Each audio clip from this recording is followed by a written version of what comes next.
Dumulog ang isang magsasaka sa barangay Carulay at Tiague, Isabela matapos umano siyang hindi mapasama sa listahan ng mga benepisyaryo ng ayuda sa kabila ng paulit-ulit na pagsusumite ng mga kinakailangang dokumento.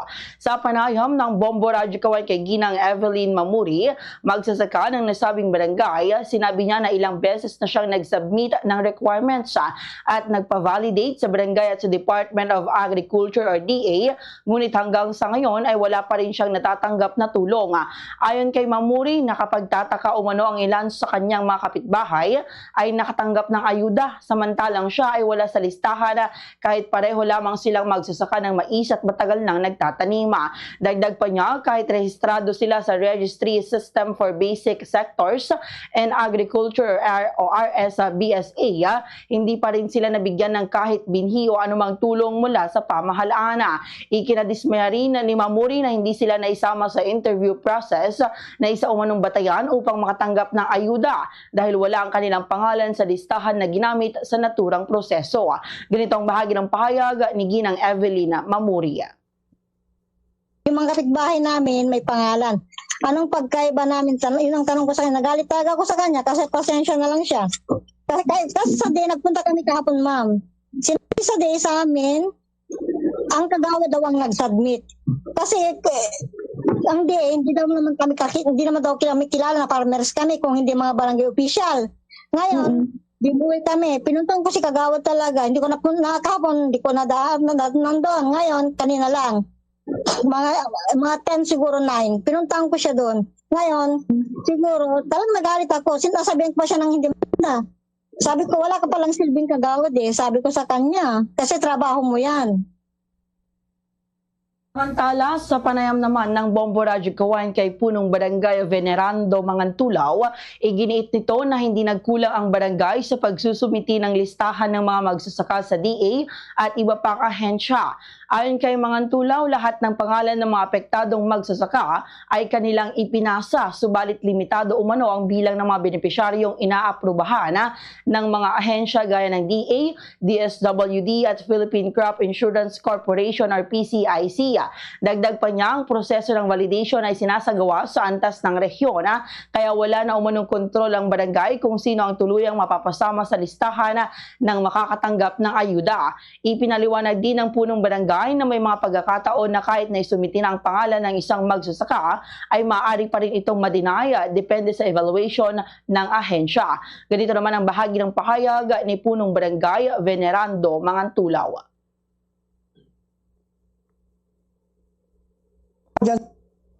Sa ayuda, ma'am. Hindi po kami nagkulang, ma'am, sa mga listahan po na pinapadala po namin sa Department of Agriculture Office. Lahat po binibigay po namin sa kanila dahil alam naman po namin pagka tungkol sa ayuda ay wala pong mahuhuli. Lahat po nangunguna pagdating po sa ayuda. Kaya po, alam na po namin ang ugali ng mga tao pagdating sa ayuda, talagang laging sinisisi po ang barangay official. Kasi ang alam nila, hindi po kami nagtatrabaho, pero lahat po ng gawain, lahat po ng papel, pinapasa po namin.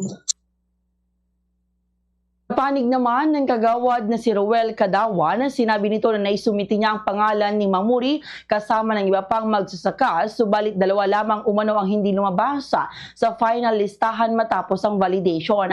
Gate niya, hindi siya nagkulang sa pagsusumite ng listahan sa DA at PCIC at hindi na niya hawak ang naging resulta ng evaluation. Idinagdag pa niya na ang sakahan ni Evelyn Mamuri ay nasa malayong lugar kaya't hindi niya personal na validate bagamat may mga larawang isinumite bilang patunay. Hinimok din niya ang mga nagrereklamong magsasaka na dumulog muna sa tanggapan ng barangay upang agad na matugunan at maiakyat ang kanilang concerns sa kinaukulang ahensya. Ganito ang bahagi ng pahayag ni Kagawad Roel Cadawan. Na-submit ko po. Marami po itong mga pangalan po na na-submit. Kaso nga lang, wala po siyang pangalan na lumabas sa sa drought yata, ma'am.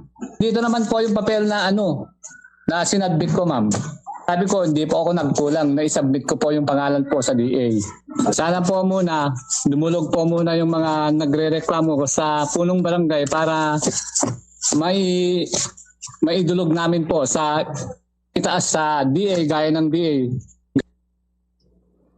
Samantala, sa pagkipagpanayampa ng Bombo Radyo Kawayan kay Mayor Faustino Ino D. V. ng Etiagüe, Isabela, tiniyak nito na patuloy ang koordinasyon ng lokal na pamahalaan sa mga ahensya ng nasyonal na gobyerno upang mas maraming magsasaka ang matulungan. Ayon sa alkalde, lahat ng mga corn farmers na naapektuhan ng tagtuyot ay kanilang isinusumite sa Department of Agriculture or DA at Department of Social Welfare and Development or DSWD, ngunit dumadaan pa rin nga ang mga ito sa masusing validation process. Ipinaliwanag nito na may umiiral na patakaran ng DSWD kung saan ang isang benepisyaryo lamang kada pamilya ang maaaring makatanggap at may mga pagkakataon na hindi nakakapasa ang ilan dahil sa mga kwalifikasyon ng programa. Sa kasalukuyan, tinatayang nasa 2,630 na magsasaka ang naipasana sa listahan ng lokal na pamahalaan, subalit hindi pa matiyak kung ilan sa mga ito ang tuluyang makakatanggap ng ayuda habang hinihintay pa ang pinala na verifikasyon mula sa ahensya. Ganito naman ang bahagi ng pahayag ni Mayor Faustino Ino D. V. ng ating mga corn farmers, we try to accommodate. Although ito po ay dumadaan sa pagsusuri ng DA, pati po ng ating municipal kulmaan ng drought. And the list we've submitted to DSWD hanggang final kung sino po ang makakatanggap at hindi. Dahil nga po, dadaan pa rin po ng validation po yan ng DSWD dahil one per family lang po ang dapat tanggap at kung na programa, minsan hindi po naka-qualify din dun po sa kanilang program. So rest assured naman po, hanggang sa kaya po namin or sinasubmit po namin lahat ng ito. Fast sa radyo Bombo!